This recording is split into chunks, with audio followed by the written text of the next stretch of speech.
Hello everyone, welcome to today's video. आज जो इस वीडियो में टॉपिक हम कवर करने वाले हैं वो एक ऐसा इम्पॉर्टेंट टॉपिक है जो आपके आने वाले कोई भी टीचिंग एग्जाम्स हो उसमें इसमें से क्वेश्चंस पूछे जा सकते हैं। आप जानते हैं NEP 2020 जब से आपकी आई है उस पर से क्वेश्चंस बन रहे हैं।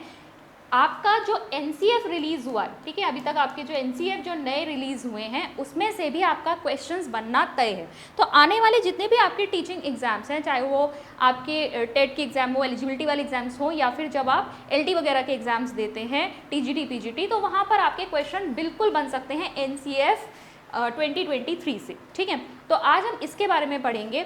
अब कोई भी जो टॉपिक है वो जब नया नया इंट्रोड्यूस होता है तो उसमें क्वेश्चंस जो है ना बहुत डीप नहीं पूछते, ऊपर ऊपर से ही पूछ लिए जाते हैं, क्योंकि अभी काफ़ी ज़्यादा क्वेश्चंस ऊपर से ही आपके अच्छे खासे बन जाएंगे।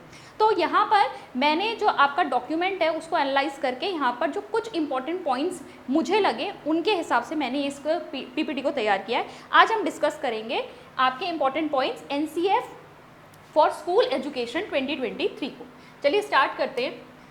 सबसे पहले ज़रा NCF के बारे में जानते हैं। तो NCF है क्या आपका? NCF है आपका एक डॉक्यूमेंट, ठीक है, एक दस्तावेज होता है जिसमें पूरी आपकी सारी इन्फॉर्मेशन होती है कि जो स्कूल एजुकेशन है उसमें आपको किस तरीके से आपको करिकुलम यहाँ पर लेकर आना है, किस तरीके से पढ़ाना है, पूरे सारे एस्पेक्ट्स जो होते हैं वो सब इसमें आपके बताए जाते हैं। ठीक है, तो आप ये भी कह सकते हैं कि जो एजुकेशन पॉलिसी है NEP 2020 उसमें तो ये बताया गया है कि आपको एजुकेशन सिस्टम में क्या करना है और उसका जो इम्प्लीमेंटेशन है कैसे करना है वो NCF के थ्रू आप समझ सकते हैं। ठीक है, तो अब national council of education research and training यानी NCRT जो है ये आपकी पब्लिश करती है NCF को। अभी तक कितने NCF पब्लिश हो चुके हैं? सबसे पहला NCF आया था आपका 1975 में, उसके बाद 1988 में, फिर 2000 में और 2005 में। ठीक है, अभी तक हम 2005 वाले को ही ज़्यादातर पढ़ रहे थे क्योंकि लेटेस्ट जो हमारे पास था लास्ट इससे पहले वो आपका 2005 वाला ही था, तो उसी पे से क्वेश्चंस आपके बन रहे थे। लेकिन अब आपके नए जो नेशनल करिकुलम फ्रेमवर्क हैं वो रिलीज़ हो चुके हैं जो कि आपकी NEP 2020 पर बेस्ड है। तो दो आपके NCF आए हैं। पहला जो NCF है आपका वो फाउंडेशनल स्टेज के लिए आया है और इसे पब्लिश किया गया था 2022 में, और दूसरा जो आपका NCF आया है वो स्कूल एजुकेशन के लिए आया जिसे पब्लिश किया गया 2023 में। अच्छा, अब इस आपके जो NCF है इसको भी जो ड्राफ्ट किया है, पूरा तैयार किया है, उसके लिए आपकी 12 मेंबर की एक नेशनल स्टीयरिंग कमेटी थी जिसके चेयरमैन कौन थे? डॉक्टर के कस्तूरी रंगन। और आप जानते हैं आपकी जो NEP 2020 थी उसके ड्राफ्टिंग कमेटी के चेयरमैन भी डॉक्टर के कस्तूरी रंगन थे, who is former chairman of ISRO। ठीक है, NCF 2023 कब रिलीज़ हुआ?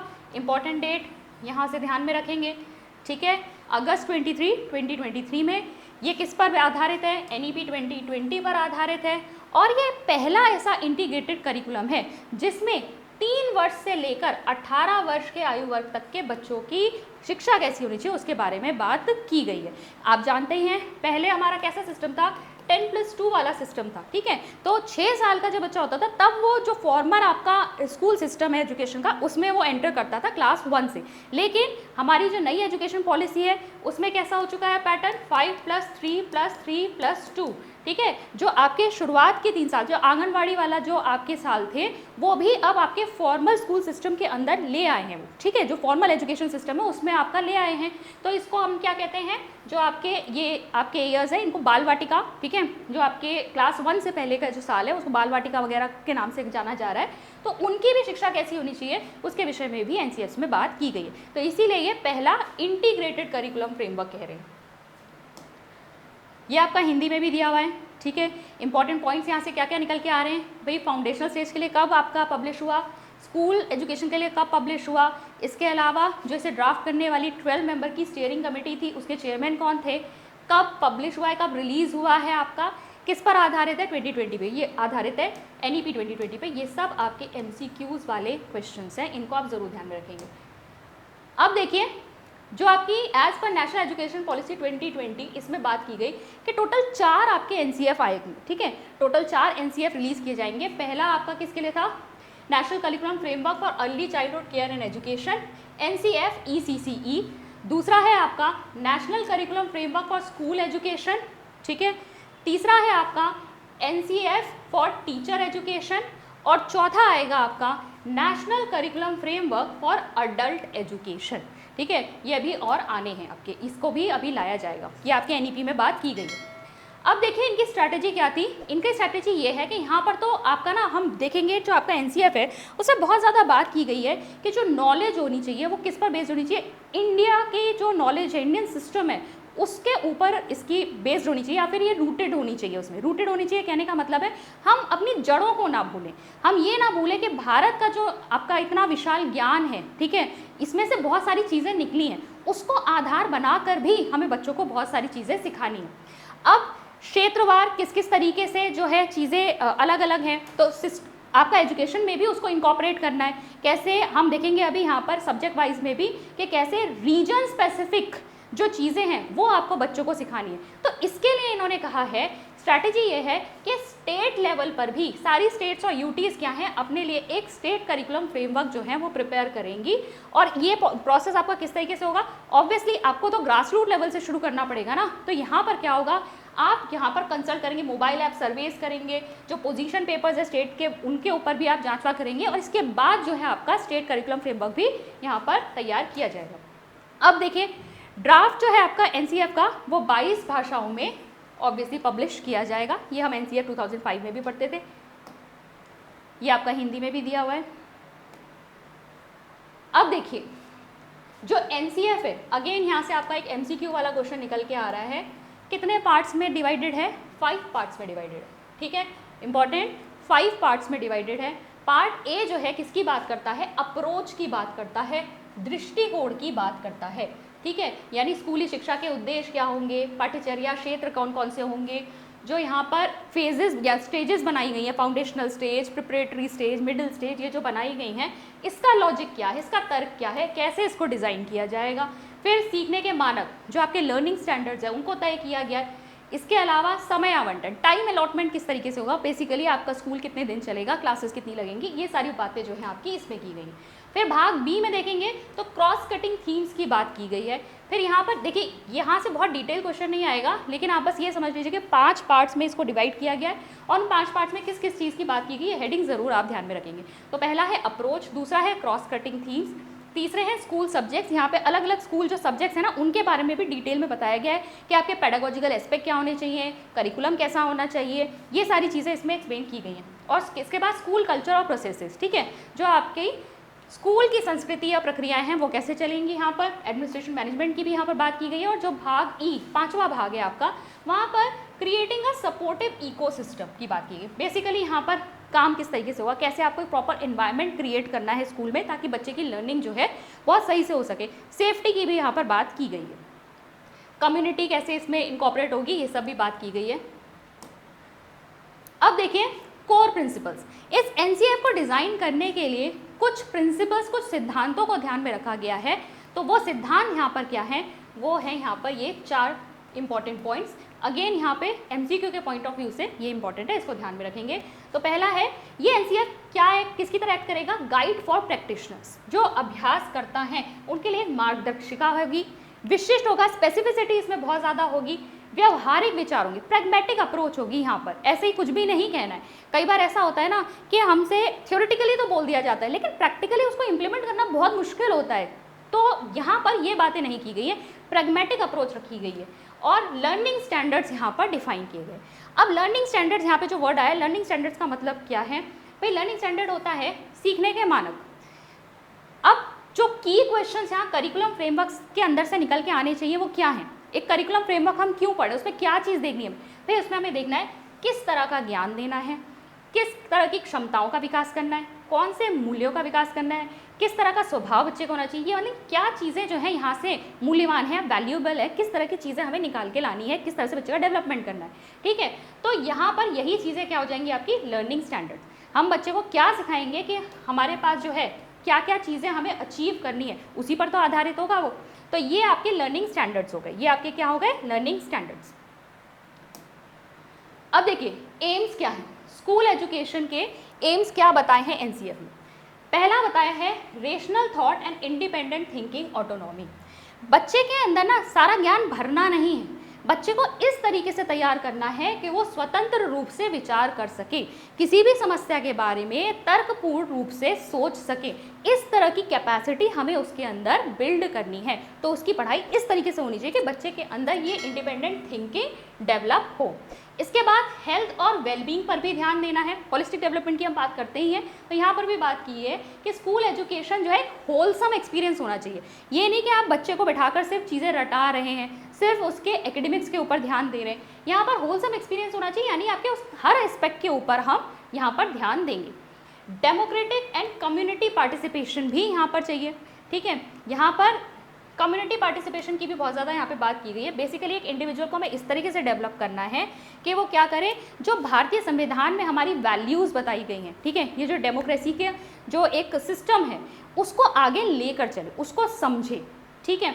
इकोनॉमिक पार्टिसिपेशन, बच्चों को ऐसे तैयार करना है कि वो इकोनॉमिकली पार्टिसिपेट कर पाए, वो इतने केपेबल हो, इतने स्किल्ड हो कि कल को जितनी भी इकोनॉमिक एक्टिविटीज़ हैं वो उसमें इन्वॉल्व हो पाए। आजकल ये भी है कि एकेडमिक्स में हम बच्चों को पढ़ा तो बहुत देते हैं, लेकिन जब वो फाइनली इंडस्ट्री में काम करने जाते हैं तो उनको वो काम नहीं आता जो वहाँ पर यूज़फुल है या जो जिसकी ज़रूरत वहाँ पर है।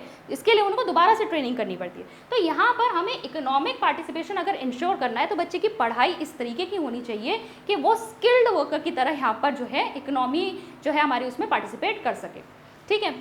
कल्चरल पार्टिसिपेशन, NEP 2020 क्या एक्सपेक्ट करती है कि जो स्टूडेंट है वो अपनी जड़ों को पहचाने, कि इंडिया में जो है ना बहुत सारी ऐसी चीज़ें हैं जिनके ऊपर हम गर्व कर सकते हैं, ठीक है। लेकिन आजकल के बच्चे क्या होते जा रहे हैं, इनसे डिटैच होते जा रहे हैं, वो वेस्टर्न कल्चर को ज़्यादा प्रेफर करते हैं क्यों, और इंडियन सिस्टम से इतनी सारी चीज़ें निकल के आई हैं उनको पता ही नहीं है। इसीलिए यहाँ पर रूटेडनेस इन इंडियन जो सिस्टम है या इंडियन कल्चर है उसकी बहुत ज़्यादा बात की गई है। अभी हम आगे कई जगह पढ़ेंगे जो नॉलेज वगैरह भी जो गेन करनी है या फिर हम विकास कैसा करें बच्चे का, वो सब चीज़ें कहाँ से निकल के आई हैं, हमारे इंडियन नॉलेज सिस्टम से ही निकल के आई हैं। ये आपकी हिंदी में भी दी हैं, ठीक है। जैसा कि मैंने बताया, स्वतंत्र विचार या स्वतंत्र रूप से बच्चा जो सोच पाए, इसके लिए हमें उसे तैयार करना है। स्वास्थ्य और कल्याण के ऊपर भी ध्यान देना है, उसकी वेलनेस के ऊपर, उसकी जो फिजिकल डेवलपमेंट है उसके ऊपर। लोकतांत्रिक और सामुदायिक भागीदारी की भी बात यहाँ पर की गई है, आर्थिक भागीदारी की बात की गई है और सांस्कृतिक भागीदारी की यहाँ पे बात की गई है। ये हमारे एम्स है, ठीक है। अब देखो, वैसे तो अलग अलग पार्ट्स में अलग अलग चीज़ें थी, लेकिन अब इतना ज़्यादा डिस्क्राइब करना यहाँ पर देखा जाए तो एडवांटेजेस भी नहीं है, क्योंकि अभी इस तरीके से इतने डिटेल में क्वेश्चंस बनेंगे नहीं। तो इंपॉर्टेंट पॉइंट्स यहाँ से निकल के आ रहे हैं, जैसे कि आपका पार्ट ए में नॉलेज, कैपेसिटीज़ और वैल्यूज़, डिस्पोजिशंस की बात की गई। तो नॉलेज की जब हम बात करते हैं, नॉलेज कौन सी नॉलेज, तो इन्होंने आधार किसे बनाया, किस तरह का ज्ञान देना है, उसके लिए आधार इन्होंने बताया है जो हमारे स्कूल्स ऑफ थॉट है, ठीक है। भारतीय दर्शन की जो 9 विचारधाराएँ हैं उनमें से बहुत सारी चीज़ें जो हैं हम निकाल सकते हैं, उसको आधार बनाया गया। तो कौन कौन से हैं वो 9 स्कूल्स ऑफ थॉट, न्याय, वैशेषिक, सांख्य, योग, मीमांसा, वेदांत, बौद्ध, जैन और लोकायत, चार्वाक, ठीक है। चार्वाक कहते हैं इसे कई जगह, चार्वाक, ठीक है। ये आपके क्या है, 9 स्कूल्स ऑफ फिलॉसफी आप कह लीजिए, भारतीय दर्शन के हैं, ठीक है। ये आधार है हमारा किसके, नॉलेज की। फिर वैल्यूज़ एंड डिस्पोजिशंस की जब हम बात करते हैं, वैल्यूज़ का मतलब मूल्य हो गए, किस तरह के मूल्य हमें बच्चों को सिखाने, और डिस्पोजिशन किस तरह का स्वभाव या प्रकृति या प्रवृत्ति जो है बच्चे के अंदर लेकर आनी है। तो यहाँ पर जब हम वैल्यूज़ की बात करते हैं तो वैल्यूज़ कितने तरीके की हो सकती है। एथिकल, मॉरल वैल्यूज़, जिसमें हमारे एथिकल और मॉरल वैल्यूज़ में किस किस का जिक्र किया गया, ये सारी चीज़ें लिखी है NCF में, ठीक है। सेवा भाव होना चाहिए, अहिंसा का भाव होना चाहिए, स्वच्छता, ठीक है, सत्य, निष्काम कर्म की बात की गई है, फल की इच्छा मत करो, बस अपना कर्म करो। टॉलरेंस की बात की गई है, ऑनेस्ट हार्डवर्क की बात की गई है, विमेन की रिस्पेक्ट करने की बात की है, एल्डर्स की रिस्पेक्ट करने की बात की गई है, ठीक है। ये हमारी एथिकल वैल्यूज़ है, हमारे नैतिक मूल्य। फिर डेमोक्रेटिक वैल्यूज़ की बात करेंगे तो लोकतांत्रिक मूल्य क्या है, हमारे भारतीय संविधान में बहुत सारे मूल्य लिखे हुए हैं, ठीक है। हमारे प्रियम्बल में बहुत सारी चीज़ें दी गई है, तो इन लोकतांत्रिक मूल्यों का ध्यान हमें रखना है, इन चीज़ों को बच्चों को सिखाना है। एपिस्टेमिक वैल्यूज़, जिसमें हम किसकी बात करते हैं, सत्य और ज्ञान की बात करते हैं। असली जो सत्य है वो क्या है, ट्रुथ को ढूंढना, या ज्ञान क्या है सही, ठीक है, उसके बारे में बात करना। पॉजिटिव वर्क एथिक, ठीक है, यहाँ पर क्या आ जाएगा, सकारात्मक कार्य नीति। आप कार्य क्षेत्र में जब भी काम कर रहे हैं वहाँ पर हर वर्क स्पेस के भी अपने कुछ एथिक्स होते हैं, उन एथिक्स को समझना, एथिकली काम करना, वही क्या है आपका यहाँ पर इनमें इंक्लूड होगा। क्योंकि आजकल तो कट थ्रोट कॉम्पिटिशन है, आप क्या कर रहे हो, दूसरे को हमेशा गिराने में लगे हुए हो, लेकिन नहीं, हमें क्या करना है, अपने आप की एबिलिटीज़ को बढ़कर आगे बढ़ना है, ठीक है। फिर देखिए curiosity and wonder. Curiosity and wonder को कहा है इन्होंने core of learning. Core of learning क्यों कहा है इन्होंने, भाई सीखोगे कब, जब तुम्हें किसी चीज़ के बारे में बहुत जिज्ञासा होगी, तुम्हें लगेगा ये क्यों हो रहा है, ठीक है, आश्चर्य जब होता है हमें तो हम उस चीज़ के बारे में जानने की कोशिश करते हैं। तो इसीलिए इन्होंने इसे कोर ऑफ लर्निंग कहा है कि अगर आप कुछ भी सीखना चाहते हो तो सीखने का आधार क्या है, जब आपके अंदर उस चीज़ को लेकर क्या होगी, जिज्ञासा होगी या आश्चर्य होगा, ठीक है, क्यूरियोसिटी एंड वंडर। ऐसे ही pride and rootedness in India, इसकी बात मैं बता चुकी हूँ। हमारी भारत में जो भी कल्चर, रिच कल्चर, नॉलेज वगैरह है उसके ऊपर हम गर्व करें और अपनी जड़ों को जानें। कैपेसिटीज़ की जब हम बात करते हैं, कौन कौन सी क्षमताओं का विकास होना चाहिए, तो इंक्वायरी आपके अंदर, हर चीज़ की जांच करो, उसके बाद उसे सत्य और असत्य की कसौटी में तो मतलब जो है आप देखो और इसके बाद आप निर्णय लो। कम्युनिकेशन, संचार, ये भी एक तरह की क्या है, क्षमता है, स्किल है। प्रॉब्लम सॉल्विंग और लॉजिकल रीजनिंग, तार्किक तर्क दे पाना, समस्या समाधान करना। इसके अलावा एस्थेटिक एंड कल्चरल कैपेसिटीज़, मतलब चीज़ों में सौंदर्य देख पाना, अपनी संस्कृति को पहचान पाना। इसके अलावा स्वास्थ्य, जीविका, स्व प्रबंधन, कार्य की क्षमताएं, ये सारे स्किल्स हैं, ये सारी ऐसी क्षमताएं हैं जिनका विकास हमें बच्चों के अंदर करना चाहिए, ठीक है। अब लैंग्वेज लर्निंग की बात आ रही है, यहाँ से इंपॉर्टेंट आता है, ठीक है, बहुत इंपॉर्टेंट है। सबसे पहले तो ये जान लो कि आपके एनसीएफ और स्कूल एजुकेशन में जो लैंग्वेजेस हैं उनको किससे रिप्रेजेंट किया गया है, R1, R2, R3। R1, R2, R3 stand for language 1, language 2 and language 3, ठीक है, पहली भाषा, द्वितीय भाषा, तृतीय भाषा, ये है यहाँ पर, क्योंकि 3 लैंग्वेजेस की बात यहाँ पर हुई है। अब देखो क्लास 9 के लिए क्या कह रहे हैं, क्लास 9 और 10 के लिए कह रहे हैं कि आपको क्या करना है, यहाँ पर 3 लैंग्वेजेस पढ़नी है जिसमें से 2 नेटिव होनी चाहिए, मतलब आपके भारतीय भाषा ही होनी चाहिए। और क्लास 11-12 के लिए ये कह रहे हैं कि 2 भाषाएं सीखो जिसमें से 1 इंडियन होनी चाहिए, ठीक है। लैंग्वेज के बारे में ये चीज़ें यहाँ याद रखेंगे। इसके अलावा अगर हम आपसे ये पूछ ले कि मीडियम ऑफ इंस्ट्रक्शन क्या होना चाहिए, तो देखो शुरू से बच्चा कौन सी लैंग्वेज सीखेगा, अभी हम फाउंडेशन स्टेज में भी देखेंगे, शुरू से बच्चा तो पहली भाषा से ही शुरू करेगा, R1, which will be obviously the mother tongue, मातृभाषा होगी। तो जब आप R1 से ही स्टार्ट कर रहे हो, इसी में सबसे पहले जो है बच्चा लिटरेसी अचीव करेगा, तो आपका मीडियम ऑफ इंस्ट्रक्शन भी R1 होगा। तो अगर MCQ में पूछ ले कि आपका मीडियम ऑफ इंस्ट्रक्शन इन तीनों में से कौन सा होना चाहिए, तो R1 होना चाहिए, ठीक है। तो ये चीज़ आप ध्यान में रखेंगे। अच्छा, ये 3 भाषाएं सीखने का लॉजिक मल्टीलिंग्विज्म को बढ़ावा देगा, ठीक है, बहुभाषावाद को बढ़ावा देगा, बहुत सारी भाषाएं हैं हमारे भारत में, और साथ ही साथ क्षेत्रीय भाषाओं को भी ये बढ़ावा देगा, ये कहीं लुप्त नहीं होंगी। नेक्स्ट देखेंगे एनवायरमेंट एजुकेशन। देखिए पर्यावरण शिक्षा के ऊपर एनसीएफ जो है आपका, इसने बहुत ज़्यादा जोर दिया है। इसमें बात की गई है कि जो एनवायरमेंट के लिए अवेयरनेस है, जागरूकता है, ठीक है, और सस्टेनेबिलिटी क्या होता है कि हम आज जो रिसोर्सेज हैं उनको इस्तेमाल करें, लेकिन इस तरीके से इस्तेमाल करें, जुडिशियसली इस्तेमाल करें, कम वेस्ट करें, ताकि फ्यूचर जनरेशन्स के लिए भी वो बचे। मतलब आज की ज़रूरतें पूरी करनी है लेकिन फ्यूचर के लिए भी उसे सेव करना है, that is your sustainable development, ठीक है। तो यहाँ पर एनवायरमेंट अवेयरनेस और सस्टेनेबिलिटी की जो बात की गई है वो कैसे की जाएगी, भाई एनवायरमेंट एजुकेशन को वो कह रहे हैं सारी स्टेजेस में इंटीग्रेट किया जाएगा, सभी स्टेजेस में, मतलब अगर वहाँ पे सेपरेट अगर आप एनवायरमेंट एजुकेशन नहीं भी पढ़ा रहे हो, तब भी आप किसी ना किसी तरीके से सब्जेक्ट के अंदर इनकॉर्पोरेट करके ये एजुकेशन आप ज़रूर प्रोवाइड करेंगे, ठीक है। तो सारी स्टेजेस में इसे इंटीग्रेट करने की बात की है। साथ ही साथ क्लास 9 to 12 लेवल जो सेकेंडरी लेवल है आपका, इसमें सेपरेट करिकुलम इसका लगाने की बात की गई है, ठीक है। तो एनवायरमेंट एजुकेशन एक सेपरेट करिकुलम की तरह आपका आएगा 9 to 12 लेवल पर, ठीक है। अब ये सेपरेट फील्ड ऑफ स्टडी है जो कि एनवायरमेंट एजुकेशन सेकेंडरी लेवल पे किया जाएगा। इससे क्या होगा, एनवायरमेंट के प्रति एक बहुत ही आपकी अर्ली एज से ही आपके अंदर एक सेंसिटिविटी आ जाएगी, आप इसके लिए जागरूक हो जाएंगे, अपनी रिस्पॉन्सिबिलिटी को आप समझेंगे। बोर्ड एग्जामिनेशंस के ऊपर क्या कहा है, बोर्ड एग्जामिनेशंस के ऊपर ये कह रहे हैं कि जो स्टूडेंट है वो बोर्ड एग्जाम्स में अब 2 बार अपीयर हो सकता है। ये हम क्लास 10th की बोर्ड की बात कर रहे हैं, ठीक है। क्लास 10th में आपका क्या होगा, अब 2 बार जो है आप यहाँ पर बोर्ड दे सकते हैं पूरे सिलेबस का, ठीक है। ये नहीं सिलेबस आधा नहीं हो रहा है, 2 बार एग्जाम दे सकते हैं और आपका बेस्ट स्कोर कंसीडर किया जाएगा, ठीक है, चाहे वो सेमेस्टर 1 का हो चाहे सेमेस्टर 2 का हो, यहाँ पर सेमेस्टर सिस्टम लागू करने की बात की जा रही है। दिस विल रिड्यूस प्रेशर, ठीक है, अब क्या होगा, इससे प्रेशर रिड्यूस होगा। जो बच्चे ना बहुत ज़्यादा बोझ ले लेते हैं, आपको 2 बार चांस दे दिया, पहली बार में अच्छा नहीं किया, दूसरी बार में फिर ट्राई कर लो, तो आपके जो दिमाग पे जो प्रेशर है वो यहाँ से हट जाएगा। फिर देखिए मैथमेटिक्स एजुकेशन। मैथमेटिक्स एजुकेशन के बारे में यहाँ पर क्या कहते हैं, अब यहाँ स्टेज वाइज बात कर लेते हैं भाई गणित शिक्षा के बारे में। अब हम आपके सब्जेक्ट वाइज पे आ गए हैं। तो फाउंडेशनल स्टेज पे कह रहा है कि मैथ सिखाने का फाउंडेशनल स्टेज पे मेन आपका फोकस होना चाहिए फाउंडेशनल न्यूमरेसी अटेन करना।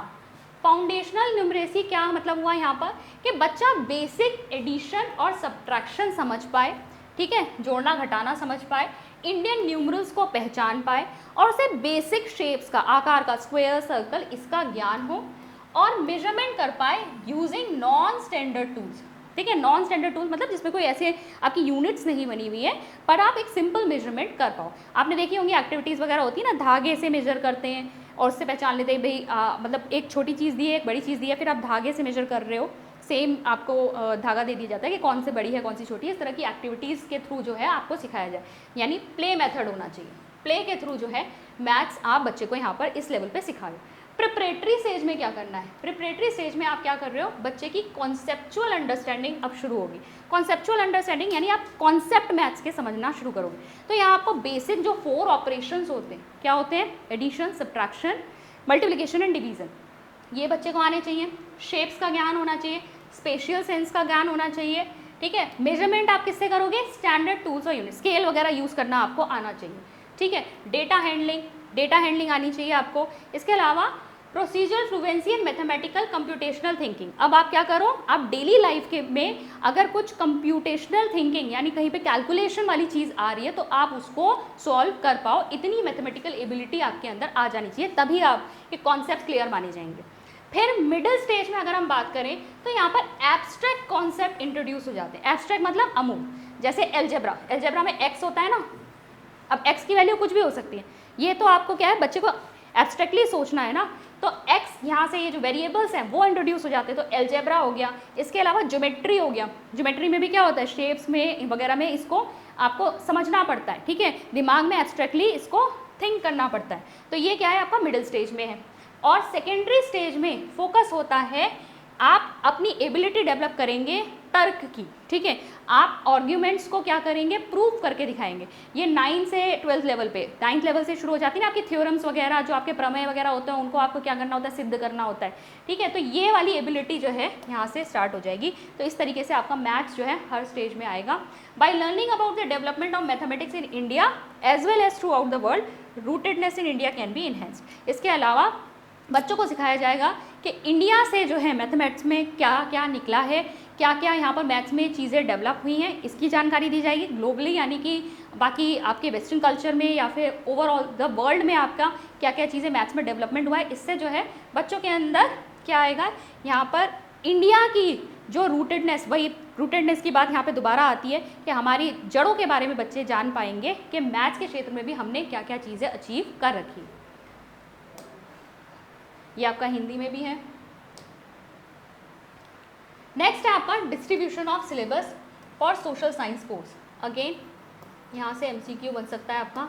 देखो डिस्ट्रीब्यूशन कैसे किया हुआ है सोशल साइंस के लिए, ये कहते हैं जो आपका करिकुलम बनाया जाएगा या फिर जो आपका इसका सिलेबस बनाया जाएगा, ठीक है, एसएसटी का, उसमें आपका 20% जो है वो लोकल लेवल से लिया जाए, 30% जो है वो रीजनल लेवल से लिया जाए यानी क्षेत्रीय स्तर से, 30% नेशनल लेवल से, राष्ट्रीय स्तर से, और 20% ग्लोबल लेवल से लिया जाए, विषय वस्तु ने विश्व स्तर से, ठीक है, ओके, हाँ, विषय वस्तु यहाँ वैश्विक स्तर लेता है, ठीक है। तो यहाँ पर बेसिकली क्या है, ताकि बच्चे को यहाँ पर ओवरऑल अंडरस्टैंडिंग हो पाए, अपनी लोकल नीड्स की भी अंडरस्टैंडिंग हो पाए, साथ ही साथ ग्लोबली किन चीज़ों की आवश्यकता है उसकी भी अंडरस्टैंडिंग यहाँ पर हो पाए। तो सोशल साइंस जो है वो आपकी इस तरीके से डिवाइडेड होगी।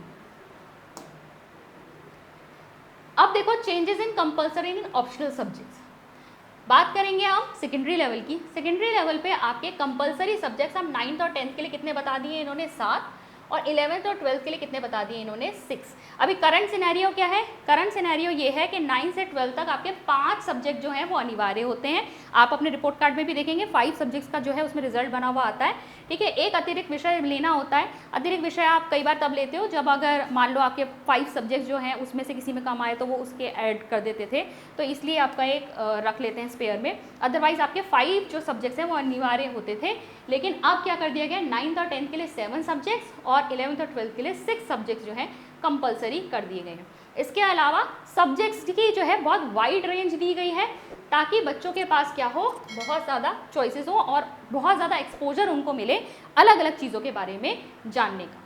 हॉलिस्टिक प्रोग्रेस कार्ड जो है उसमें क्या क्या आएगा, analysis and general information about the child's family and the teacher's narrative summary of the child's progress. तो कैसा प्रोग्रेस कार्ड बनाया जाएगा, हॉलिस्टिक प्रोग्रेस कार्ड, मतलब ओवरऑल बच्चे की जितनी भी अलग अलग क्षेत्रों में डेवलपमेंट हुई उसके बारे में भी बताया जाएगा, पूरा एनालिसिस होगा, साथ ही साथ उसकी जो सामान्य जानकारी है, ठीक है, उसके फैमिली की जो सामान्य जानकारी है, और साथ ही साथ टीचर ओवरऑल चीज़ों को देखकर उसके बारे में क्या अपना नैरेटिव बनाती हैं, क्या सोचती हैं, उसको भी वहाँ पर लिखा जाएगा। Flexibility and choice of subjects होगा, ठीक है, चॉइस ऑफ सब्जेक्ट्स। फ्लेक्सिबिलिटी यहाँ पर क्या दिया गया है, लचीलापन दिया गया है। ये आपको एनईपी में भी याद होगा कि अब जो है आपका 11th और 12th लेवल पर आपका बता दिया गया है कि किसी भी तरह की स्ट्रीम यहाँ पर आपकी फिक्स्ड नहीं रहेगी। ऐसा नहीं है कि साइंस स्ट्रीम वाला सारे साइंस के ही सब्जेक्ट पढ़ेगा, आर्ट्स वाला सारे आर्ट्स के सब्जेक्ट पढ़ेगा। आप इंटरमिक्स भी कर सकते हैं। अगर कोई साइंस वाला चाहे एक सब्जेक्ट आप आर्ट्स का भी ले सकता है। तो यहाँ पर क्या है, फ्लेक्सिबिलिटी दे दी गई है, चॉइस ऑफ जो सब्जेक्ट्स हैं वो बच्चों के लिए है।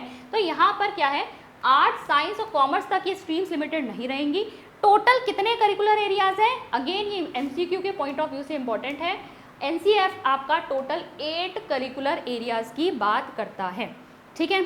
इसके अलावा आर्ट, साइंस, इसके अलावा करिकुलर, एक्स्ट्रा करिकुलर, ये कहा गया था ना कि म्यूजिक हुआ या डांस हुआ या कोई और चीज़ हुई, कोई ऐसा स्किल, उसे अब को करिकुलर एक्टिविटी नहीं माना जाएगा, उसे भी एक सब्जेक्ट की तरह ट्रीट किया जाएगा।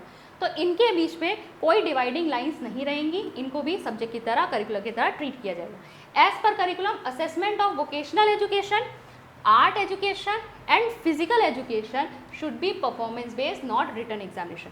यानी वोकेशनल, व्यावसायिक शिक्षा में, साथ ही साथ आपकी आर्ट एजुकेशन में और फिजिकल एजुकेशन में किसी तरह का लिखित परीक्षा नहीं ली जाएगी। इस पर आपसे क्या लिया जाएगा, परफॉर्मेंस करवा के देखा जाएगा।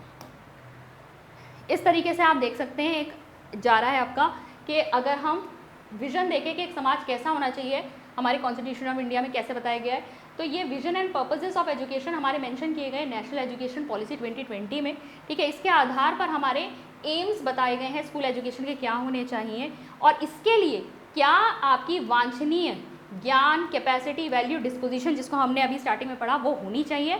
और ये हम किसके थ्रू अचीव करेंगे, डिफरेंट करिकुलर एरियाज़ के थ्रू आपका अचीव करेंगे। देख रहे हैं आप, आपके 8 करिकुलर एरियाज़ यहाँ पर दिए गए, ये आप देख सकते हैं 8 करिकुलर एरियाज़, इनको तो याद कर ही लेना, ठीक है। 8 करिकुलर एरियाज़ कौन से, टाइम अलॉटमेंट, ठीक है। टाइम अलॉटमेंट कितना बताया गया है, 180 days of instruction time across these 3 stages at school, ठीक है। 180 दिन का तो स्कूल चलना ही चाहिए। A working school year would have around 34 working weeks, कितने, 34 कम से कम वर्किंग वीक्स होने चाहिए आपके। अगर स्कूल टाइम टेबल देखें तो इन्होंने कहा है कि 29 आवर्स ऑफ क्लासेस होनी चाहिए एक हफ्ते के अंदर, ठीक है। और मंडे टू फ्राइडे क्लासेस जो हैं वो 5 से 5.5 घंटे की चलेंगी। इसके अलावा कोई 2 सैटरडेज, मंथ के कोई 2 सैटरडेज को कुछ घंटों की क्लास और चलाई जा सकती है। हॉलीडे ऑन संडे की बात इन्होंने की। आईसीटी सॉल्यूशन के लिए देखो, यहाँ पर एक ही इंपॉर्टेंट पॉइंट आपका निकल के आ रहा है एमसीक्यू के पॉइंट ऑफ व्यू से।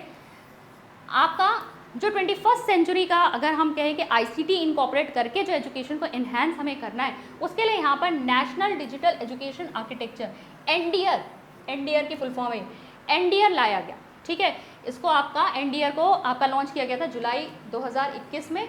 अब बेसिकली आईसीटी से हम कैसे जो है एजुकेशन को इन्हेंस कर सकते हैं वो आपका इसके अंतर्गत है। तो ये ब्लूप्रिंट है फ्यूचर ऑफ एजुकेशन का। अब अलाइनमेंट विद एनईपी 2020, हमारा जो इतना भी एनसीएफ हमने पढ़ा, आपने देखा होगा कुछ पॉइंट्स तो बिल्कुल वैसे ही थे जो हमने एनईपी 2020 में भी पढ़े हैं।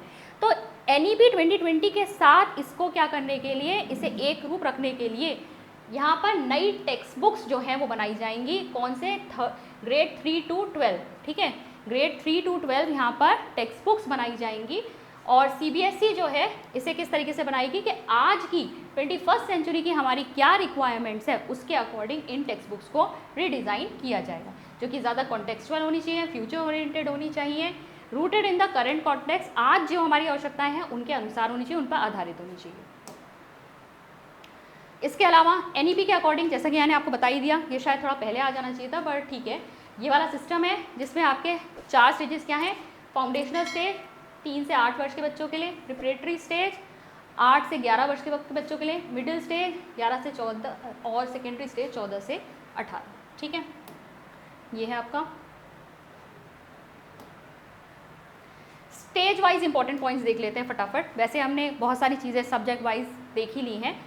फाउंडेशनल लेवल पे जब हम बात कर रहे हैं तो इसमें बच्चे कौन सी उम्र के होते हैं? 3 से 8 वर्ष तक के बच्चे होते हैं। क्लासेस कौन सी होती है? प्री स्कूल क्लासेस, और क्लास 1 और 2 को लिया जाता है इसमें, ठीक है। तो देखो इसमें FLN अचीव करना सबसे पहली बात है, ठीक है। Foundational literacy and numeracy, numeracy के बारे में मैंने आपको बता ही दिया था। लिटरेसी क्या होता है? मतलब किसी एक भाषा में बच्चा पढ़ना और लिखना सीख जाए। इसके अलावा 2 लैंग्वेजेस यहाँ पे बच्चे सीखते हैं, R1 और R2, और मैंने आपको बता दिया मीडियम ऑफ इंस्ट्रक्शन R1 रहेगा, ठीक है।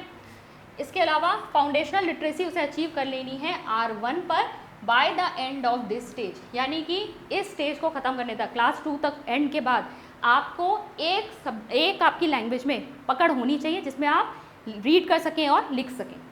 फिर देखिए पेडागोजिकल अप्रोच यहाँ इस लेवल पे क्या बताइए? प्ले बेस्ड, खेल खेल में सिखाओ बच्चों को। टेक्स्ट बुक्स जो हैं क्लास 1 से स्टार्ट होंगी, ये बिल्कुल ध्यान में रखेंगे। क्लास 1 से पहले जो बाल वाटिका वाला है उस पर कोई टेक्स्ट बुक्स नहीं होंगी, क्लास 1 से टेक्स्ट बुक स्टार्ट होगी, ठीक है। Content should be concrete material, क्या देना है आपको बच्चों को? टॉयज़, पजल्स, इसके थ्रू जो है बच्चे खेलेंगे। असेसमेंट कैसे होना चाहिए? अगर हम बात करें क्लास 1 या 2 से नीचे की बात करें तो यहाँ पे टीचर ऑब्जर्व कर ले बस, ठीक है। टीचर का ऑब्जर्वेशन ही असेसमेंट के लिए बहुत है। और क्लास 1 और 2 में वर्कशीट्स प्रोवाइड की जा सकती है बच्चों की इंफॉर्मेशन को कलेक्ट करने के लिए, इस तरीके से असेसमेंट हो सकता है, ठीक है। ये हिंदी में भी है। क्लासरूम स्ट्रैटेजीज फिर बताई गई, लिटरेसी कैसे अचीव कर सकते हैं आप, ओरल लैंग्वेज डेवलपमेंट के लिए क्या क्या किया जा सकता है, रीडिंग के लिए, राइटिंग के लिए, वर्ड रिकग्निशन के लिए, ऐसी न्यूमरेसी के लिए है यहाँ पर, ठीक है। Skills practice, oral maths talk, skills teaching, maths game खिलाए जा सकते हैं। प्रिपरेटरी स्टेज पे आएंगे, प्रिपरेटरी स्टेज पे आपका क्लास 3, 4 और 5 की बात होगी, ठीक है। क्लास 2 तक हमने देख लिया, क्लास 3, 4, 5 यहाँ पर बच्चों को ऑब्वियसली यहाँ पे टेक्स्ट बुक्स होंगी लैंग्वेजेस और मैथमेटिक्स की, अभी इससे पहले भी थी, लेकिन लैंग्वेज, भाषा और मैथमेटिक्स की जो आपकी टेक्स्ट बुक्स है वो यहाँ से इंट्रोड्यूस हो जाएंगी। 2 languages with in language education, R1 और R2 सिखाया जाएगा। इसके अलावा एक इनका करिकुलर जो इंटरडिसिप्लिनरी एरिया है वो है आपका द वर्ल्ड अराउंड अस, वो यहाँ पर बच्चों को पढ़ना है। और इसमें क्या है आपका work and pre vocational skills are also the part of the world around us curriculum, ये वाला जो करिकुलम है ये यहाँ पे लगाया जाएगा और इसके अंतर्गत आपका वर्क और प्री वोकेशनल स्किल्स भी सिखाई जाएंगी। प्री वोकेशनल स्किल्स होते हैं जब आप किसी जॉब के लिए कितना सूटेबल हैं, ठीक है, उस तरह के स्किल्स आपको सिखाए जाते हैं। हम छोटे में ही बच्चों को चीज़ें सिखाना शुरू कर देते हैं ना, ताकि हमें पता चल जाए कि बच्चा आगे जाके किस चीज़ में हो सकता है, आगे इन्वॉल्व हो सकता है या कौन से वोकेशन को ले सकता है, ठीक है। एक्टिविटी और डिस्कवरी बेस्ड अप्रोच होनी चाहिए यहाँ पे, आप बच्चों को अलग अलग एक्टिविटीज़ दीजिए, उनमें खोज के लिए जो है अवसर दीजिए, बच्चे इस तरीके से सीखेंगे। और शॉर्ट फॉर्मल रिटन असेसमेंट लिए जा सकते हैं, छोटे छोटे आपको रिटन असेसमेंट यहाँ बच्चों के लेने हैं, बहुत लेंदी क्वेश्चन पेपर्स यहाँ नहीं होने चाहिए। अगर हम मिडिल स्टेज की बात करें तो यहाँ पर उम्र है 11 से 14 और यहाँ पर क्लासेस कौन सी हैं 6, 7 और 8।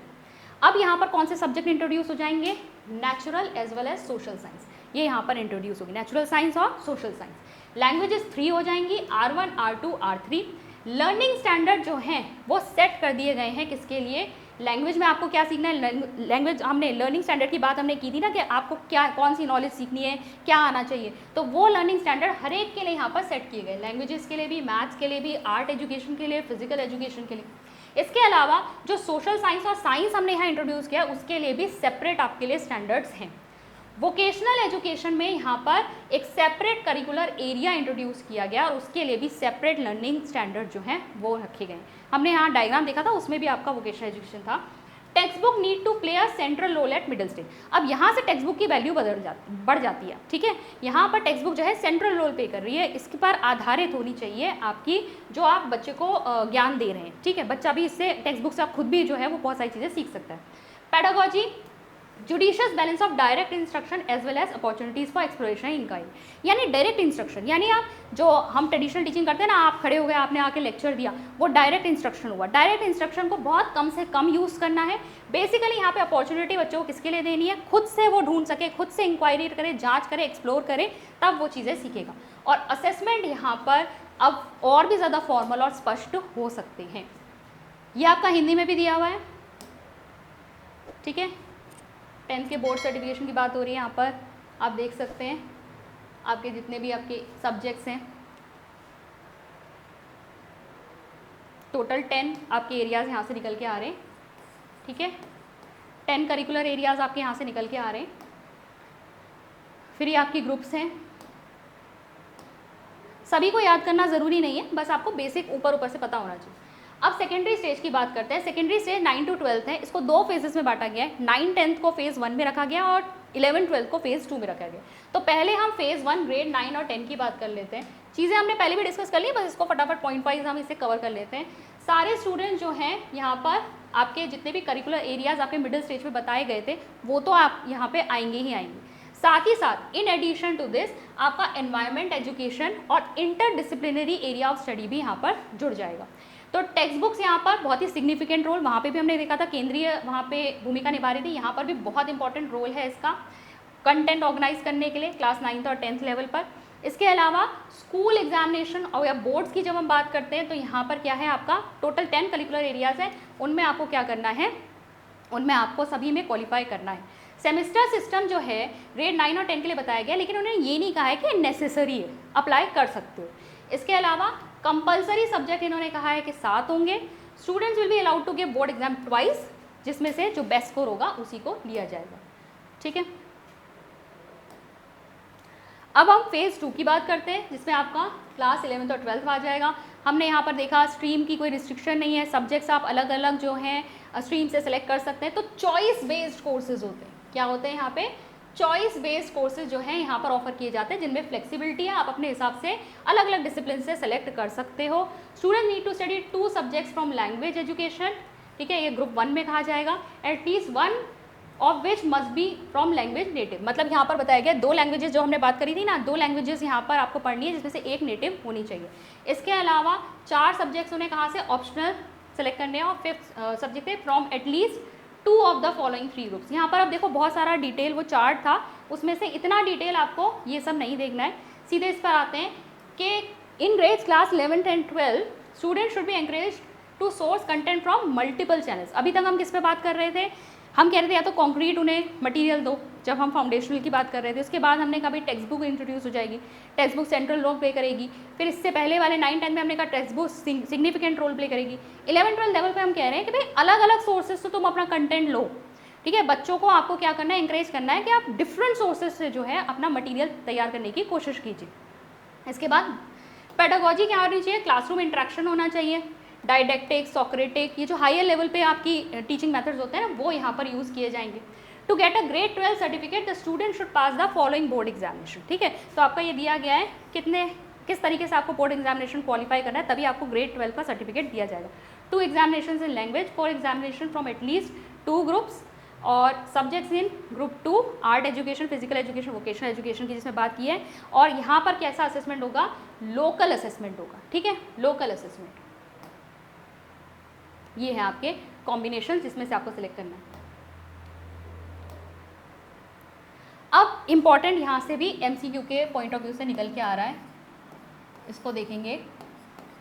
चाइल्ड डेवलपमेंट, जो चाइल्ड डेवलपमेंट की बात NCFSE में की गई है, उसको उन्होंने किस पर आधार बनाया है, उन्होंने कहा है कि यहाँ पंचकोशास की बात की गई है। अगेन इंडियन सिस्टम में है ना, पंचकोशास की बात की गई है। तो ये कहा गया है कि जो बच्चा है ना वो 5 शेड्स के अंदर, 5 लेयर्स के अंदर है, और हर लेयर का डेवलपमेंट करना ज़रूरी है फॉर होलिस्टिक डेवलपमेंट। तो अब आपके जो पंचकोश हैं वो क्या है, अन्नामय कोश, प्राणमय कोश, मनोमय कोश, विज्ञानमय कोश और आनंदमय कोश, ठीक है। और ये सब किसको रिप्रेजेंट कर रहे हैं? अब देखिए पहला वाला जो आपका फिजिकल लेयर को आपका कर रहा है रिप्रेजेंट, दूसरा लाइफ फोर्स एनर्जी, तीसरा mind layer, intellectual layer, inner self. तो उसी के बेसिस पे आपका डेवलपमेंट कैसा होना चाहिए? फिजिकल डेवलपमेंट होना चाहिए, यहाँ पे आप देख रहे हैं बॉडीली अवेयरनेस होनी चाहिए, यहाँ आप देख रहे हैं इमोशनल डेवलपमेंट, यहाँ आप देख रहे हैं बौद्धिक आपका विकास होना चाहिए, इंटेलेक्चुअल डेवलपमेंट, और यहाँ स्पिरिचुअल डेवलपमेंट, ठीक है। होलिस्टिक डेवलपमेंट में आपको इन 5 की 5 लेयर्स के ऊपर काम करना है, ठीक है। हिंदी में भी देख सकते हैं आप। ये आपका डायग्राम है जो आपका NCFSE में भी दिया गया है, ठीक है। ये आपके 5 जो कोश हैं जिनका विकास करना है, और ये पंचकोशीय जो है कहाँ से निकल के आया है? आपका तैत्तिरीय उपनिषद से निकल के आया है, तैत्तिरीय उपनिषद से। और लेसन प्लान बनाने के लिए, लेसन प्लान बनाने के लिए भी यहाँ पर एक बात की गई है। टीचिंग के लिए इन्होंने कहा है पंचपदी। पंचपदी क्या बताया है? 5 स्टेप्स ऑफ लर्निंग प्रोसेस है किसी भी लेसन प्लान को बनाने के लिए, और वो क्या है?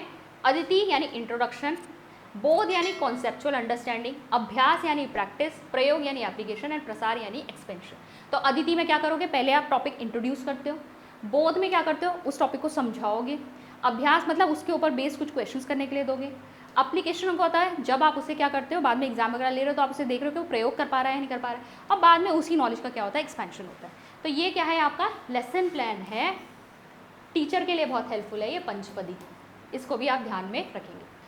तो ये था आपका national curriculum framework for school education, जिसमें से इंपॉर्टेंट पॉइंट्स जो हैं आज हमने डिस्कस किए। आई होप आपको वीडियो समझ में आया होगा। मैं मिलती हूँ आपसे नेक्स्ट वीडियो में। Thank you.